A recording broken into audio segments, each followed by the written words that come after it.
राष्ट्रीय पात्रता व प्रवेश परीक्षेतील नीट देशव्यापी पेपरफुटी आणि गैरप्रकाराच्या पार्श्वभूमीवर उद्या होणारी परीक्षा पारदर्शक वातावरणात पार पडण्यासाठी प्रशासनाने कडेकोट मोहीम हाती घेतली आहे। अमरावतीत आज परीक्षेपूर्वी अमरावती शहर पोलीस आणि महसूल विभागाच्या वतीने रंगीत तालीम घेण्यात आली। उद्या अमरावती शहरात अभूतपूर्व कडक पोलीस बंदोबस्त असणार आहे। अमरावती शहरात एकूण 14 परीक्षा केंद्र असणार आहे, तर तब्बल 4770 विद्यार्थी नीटची पुनर्परीक्षा देणार आहे। 15 जून रोजी मुंबईहून थेट अमरावती वायुदलाच्या विशेष हेलिकॉप्टरद्वारे नीट परीक्षेच्या प्रश्नपत्रिका अमरावतीत आणण्यात आल्या। परीक्षेच्या गोपनीयतेसाठी थेट लष्करी हेलिकॉप्टरचा वापर करण्यात आल्याची अमरावतीच्या इतिहासातील ही पहिलीच वेळ आहे।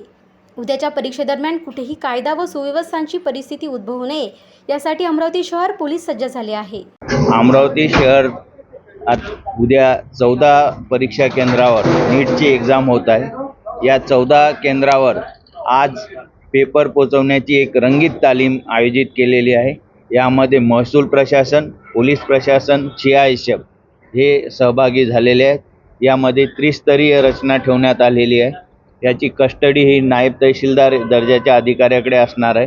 त्याला पहिलं सुरक्षा कवच हे CISFचं असेल आहे आणि आउटर कवच हे पोलीस दलाचं असणार आहे। अशा पद्धतीने त्रिस्तरीय हे पेटी म्हणजे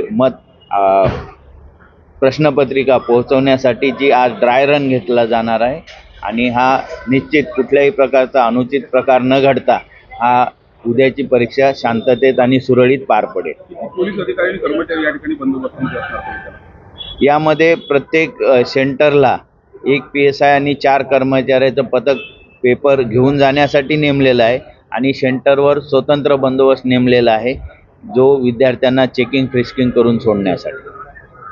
काय आव्हान कराल सर विद्यार्थ्यांना हेच आव्हान राहील की त्यांनी निर्भीडपणे त्यांच्या अभ्यासावर विश्वास ठेवून परीक्षेला आलं पाहिजेत आणि परीक्षा दिली पाहिजेत आणि सर्व भारतातील विद्यार्थ्यांसाठी ऑल दी बेस्ट।